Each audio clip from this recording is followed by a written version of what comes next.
is the Agnes tee. One sleeve done. I'm working on the second shoulder because I think this top in the yellow color will just be absolutely gorgeous. Let's start with the Odyssey because I watched it first. But literally when I laid eyes on this pattern, I kid you not, like I was just like, I have to have this. Hello and welcome to my knitting podcast. If you don't know me or if you're new here, my name is Sarah and I started this account back in like middle school and I was posting like crochet videos, and I've recently decided I wanted to revive it and keep it going now that I'm a little bit older. I'm now about to go into my junior year of college actually. So it's been like 5 years, I think, since like some of my most popular videos, but it's kind of really fun to be back. I forgot how fun it is to just like edit goofy videos and to just like make things that I like. I was heavily debating what I wanted my first like episode to be about because I have actually a lot of different ideas for different topics and things that I would like to talk about, which is like a variety of different topics in general. But I was like, for my first one, since I don't really have a video on here, kind of like introducing myself and like allowing people to get to know me, that's probably a good idea for the first topic of this video. Except I didn't want to do like a traditional like get to know me with like questions and stuff. So this is going to be like a standard knitting podcast, like what I usually listen to from other people. We are going to be talking about what I'm currently working on, as well as like my ideas for my next projects, as well as like stuff that I've just completed. And then I also wanted to go over like some of the movies that I've watched recently and some of the books that I've read recently, just because I love to listen to audiobooks while I knit. And then I also love to watch movies while I knit. So I feel like it's all kind of cohesive, but I guess I'll start with what I'm currently working on. This is the Agnes tee and it's going to be the long sleeve version. I actually just completed the short sleeve version in this beautiful baby pink cotton yarn, and then I was like thinking about fall and I just had this kind of merino wool laying around in this beautiful, like, it's a very autumny color. I feel like this is like the color that I think of when leaves are falling down, so I was just like, this would be perfect in a long sleeve version for fall. So I casted it on maybe like 2 days ago and I'm having a really fun time with it, and I think that's because like the yarn is a lot thinner than kind of what the pattern calls for, but I'm using the same needle size, and so the fabric is a lot looser, which I think will give a really pretty drape to it. Because the other tee that I knit in like the 100% cotton, I think it was a DK weight, this is definitely a fingering weight, it's a little bit stiff, which is like fine for a baby tee, but I think for like a flowy little long sleeve for fall, this is like perfect. And then I'm someone who I try really hard to only work on one project at a time, because I feel like if I like have so many WIPs going, then I'm just never gonna finish any of them. But this is technically, I casted it on before I finished my other one, but my main project, my main piece, I would call this one my side piece, is this beautiful long sleeve version of the Pippa tank top, but this is how she's going right now. I've got one sleeve done. I'm working on the second shoulder and then the second sleeve, and it's in this beautiful like red color that I really think like accentuate the pattern and adds like a very, I don't know, like vintagey vibe to it. Because also if you look, like there's like hints of gray kind of, because this is a blend yarn. It's like, I think there's wool, cotton, linen, and silk in here. So it's gonna be perfect for like colder months, but also I think still pretty breathable if I do wanna wear it in like a little bit of a hotter climate. And I was working on that top, and then I wanted to go watch a movie in the movie theater because that's like one of my favorite things to do. But in order for me to like knit that one, I kind of have to like concentrate a little bit, because I mean, obviously there's like, you have to count for like the pattern, and then I was working on one of the sleeves and I was doing it with like double-sided needles, so like in a square kind of, and they were just really clunky and really loud, and so I didn't want to like disrupt anyone in the movie theater. So I was like, I wish I had like a mindless knit, like something that I can just knit and like not have to think about anything. And so then I was like, I have the perfect project, and it's this one. So this is what I call my mindless knit. And I work on this one literally only when I want to knit something where I don't want to think. So like right now when I'm talking to y'all, or when I go to the movies or something, or if I'm watching a movie with my friends, like that way I can actually like enjoy what I'm watching while also knitting. So I think it's a good method, because I really only work on this one while I need like that quote unquote mindless knit. But honestly, I've kind of fallen into a small little trap where I like am starting to enjoy this one more because it is more mindless. So I want to be knitting this project more than I want to be knitting the other one. But I'm honestly so close to finishing the Pippa top that I am like trying to practice self-restraint and like discipline in a sense. That is what I'm currently working on right now. But my next project is going to be the Ophelia top, and I already have the yarn for it, which is also kind of annoying because it's like itching and like calling my name, and I just like want to start it. But I want to make it in this like yellow color, and this is just like an organic cotton by Cama Rose, I guess. I just got it from my local yarn shop, but I got it for a different top that I started. It was like a crochet summer cardigan. I made a video about it actually, and I never finished it, and I am not going to finish it. So I was like, let me just like use the yarn for like this top, because I think this top in the yellow color will just be absolutely gorgeous and it could go with so many things. It could be a fall, spring, and summer top. Like, I'm really excited about it, and I'm trying to also like actually use the yarn I have. So instead of buying something new, like let me work with what I have type of thing. A lot of like self-restraint and discipline, obviously, because I just want to go to the yarn store and like buy new yarn and get that like dopamine hit. But literally when I laid eyes on this pattern, I kid you not, like I was just like, I have to have this. I think it is so gorgeous. I love the lace detailing, and she has like the cardigan version where it's like buttons down the entire middle and then just like a v-neck version, but I think I want to do the cardigan version because it's like more versatile that way, and also I just love the lace pattern. It'll be my first time knitting lace, so I'm slightly intimidated, but I also think it'll be like a good opportunity to learn something new. And I don't know if this happens to other people, but it happened to me. And if it does happen to other people, like hashtag let me know, so I know I'm not crazy. But I think the reason why I know I'm not going to finish the crochet top is because I genuinely like do not want to crochet anymore. Or like right now, I shouldn't say anymore. But I ended up starting that project, and then I was in the same mindset of like, okay, I am not allowed to start another project until I finish that crochet top. And then I was like, well, what if I just have a knitting project and a crochet project going at the same time? That way I could choose like if I'm in a knitting mood or if I'm in a crochet mood, because I was in a very strong knitting mood. And then I just kind of stayed in it. And so I started this project, and I've just been working on this project. Like the crochet top has been completely abandoned, which is kind of sad. And it's no longer summer, so I no longer feel the need to have like a summer top or like a summer cardigan, which is what that crochet like top was. But I really do hope I get back into a crocheting mood, because I saw this top on Pinterest and I genuinely can't find like a pattern or creator attached to it. And I would love to make one for fall, but it is the type of pattern that like you could only crochet because of like the granny squares and like the zigzagging stitch kind of throughout the whole thing. And I feel like it'd be pretty easy to make. I just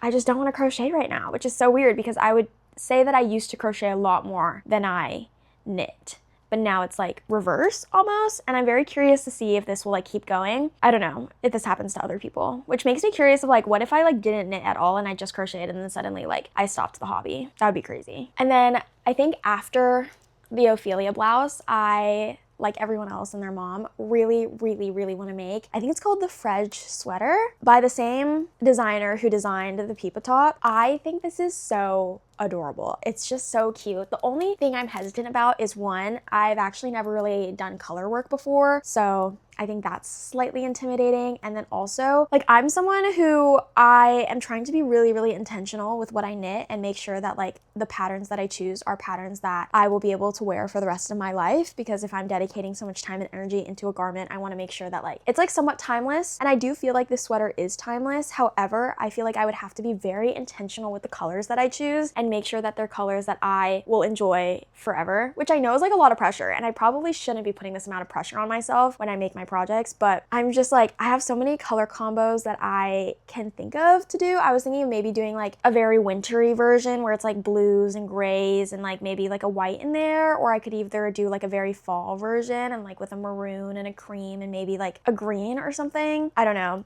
She has a lot of photos of different color variations on her website, and I think every single one of them is gorgeous. Like, I genuinely don't know which one I would prefer. So I've been very hesitant, and I'm heavily debating whether this will be like the project after my next project, but also like that's like thinking really far ahead into the future because I'm very much mood dependent as well. I feel like as someone who does want to get into like color work a little bit, this is like the sweater that has definitely caught my eye the most, and I like want it for myself. And I feel like it'd be perfect for the winter time with like a cute skirt and some tights, or like even like with a jean. Like, it's something I feel like I could style with a lot of things, and it would be like the statement piece. But those are really the only projects that I currently have in mind of things that I want to do. TBD whether they actually happen, but I'm like for sure gonna make the Ophelia top. Like, I'm actually so gagged by it. Moving on, I have finished one book recently. I listened to The Alchemist, and I actually forgot the author's name, but I'll put a photo of it up here. And it was honestly such a good book. I listened to the audiobook on YouTube actually, because I don't have an audio like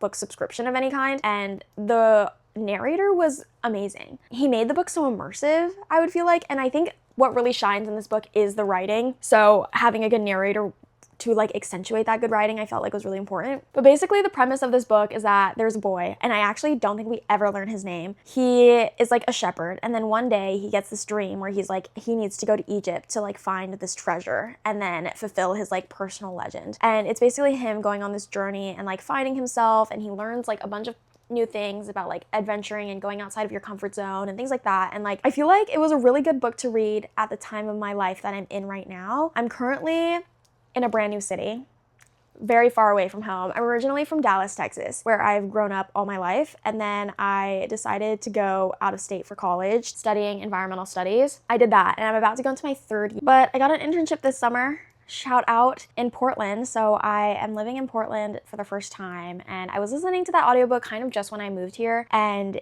I think because the book is about like literally like self-discovery and putting yourself out there into like new places and like really embracing and like learning and soaking up like your environment, I was like, this is good. I feel like I was learning a lot of his life lessons as he was living it, but they were very applicable to like where I'm at in my like state of my life. It's been, I would say, quite weird to be so far away from my family for so long and to be in such like a new place, because I feel like when you're at university, it's like, yeah, it's new and it's everything, but you are in this like personal kind of curated bubble where it's like everyone's going through that. But now I'm here over the summer and it's just like, whoa, new city, kind of out here on my own, figuring things out, like actually becoming an adult. Whoa, crazy. And so I think it was a good book to read. So if you're ever feeling a little lost in life, I would recommend The Alchemist. I would actually recommend it to anybody. It's such a good book, and it has such beautiful writing. Like I said before, like I was just so like, I wouldn't literally be sleeping in this bed and I would be knitting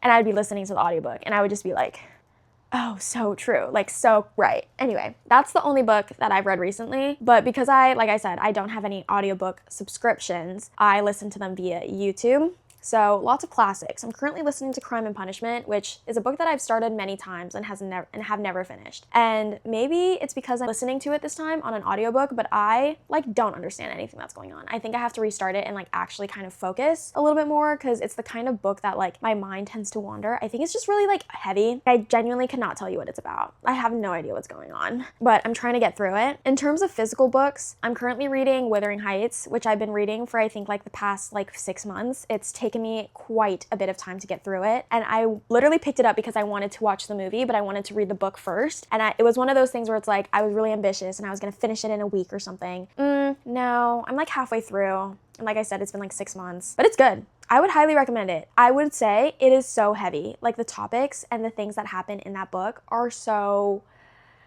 some of it's like so gruesome to the point where it's like, I need to put this down.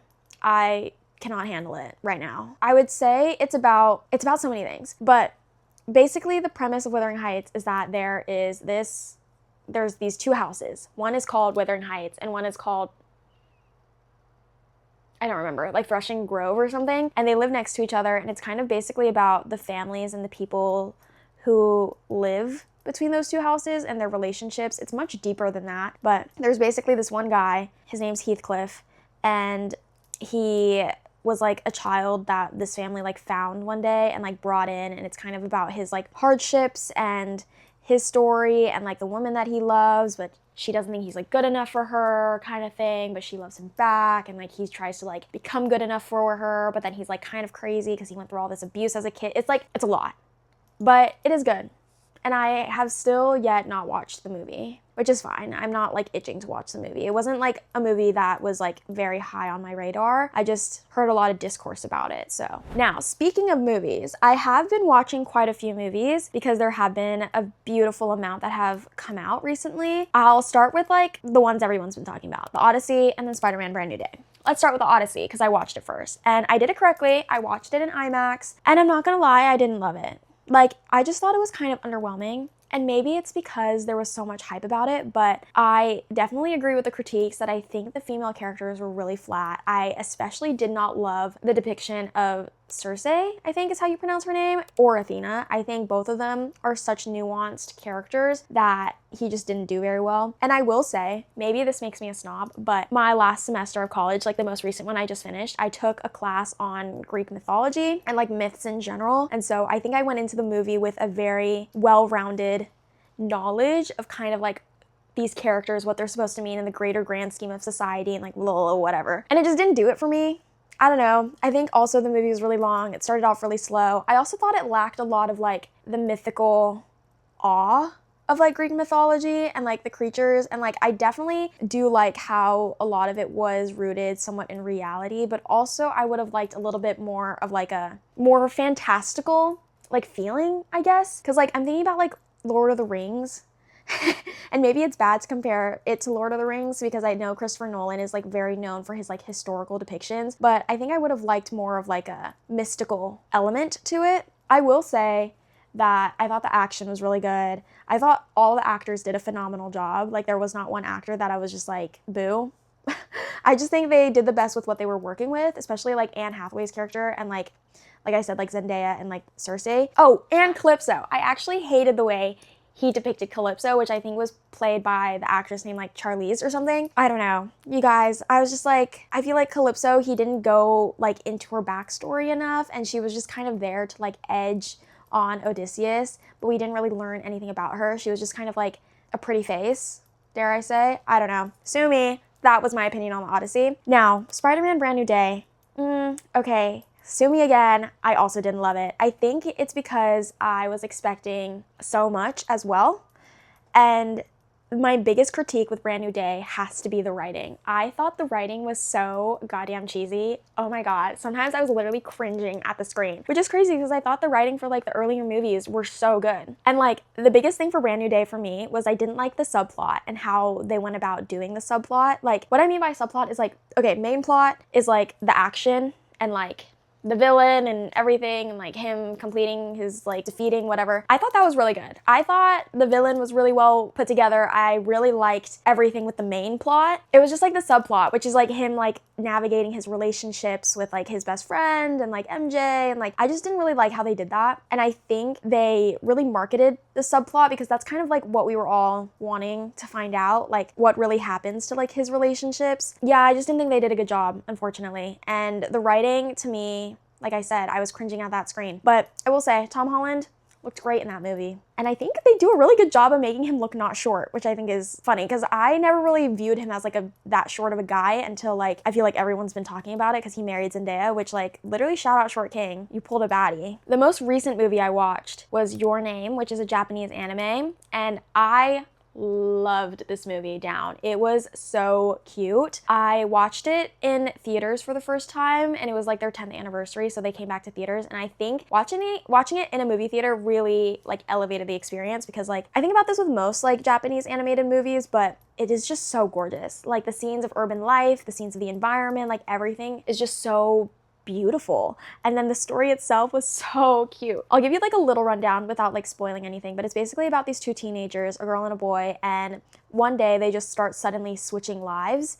And so they'll wake up in like each other's bodies, and then they one day try and like find each other, and they go on this whole big journey, and it's so, oh my god, it's so cute. Like I don't know how to describe it besides the fact that it is so cute. Low-key, it had me stressed at one point. Like towards the end there, I was like, my heart was beating. I think I was knitting in the theater, and then I had to like put it down because I was like so invested. I was like biting my nails, like figuratively. But if you're looking for like a little feel-good movie about like young kids falling in love and like trying to find each other and trying to find themselves, I would recommend Your Name. It's super cute. Okay, that's all I really have for you guys today, but I hope it was fun. I hope you enjoyed sitting and knitting with me for a little bit. If you have any topic ideas, definitely let me know, but I would also love to hear what you're knitting, what you're working on, the projects that you want to get started on for this fall. Personally, fall is my favorite season, especially with the kinds of knits that comes out and like the patterns people create, so I would love to like get more ideas, but I hope you have an amazing day. Thank you so much for stopping by, and if you like this kind of content, definitely like and subscribe. Would love to see you again. Bye!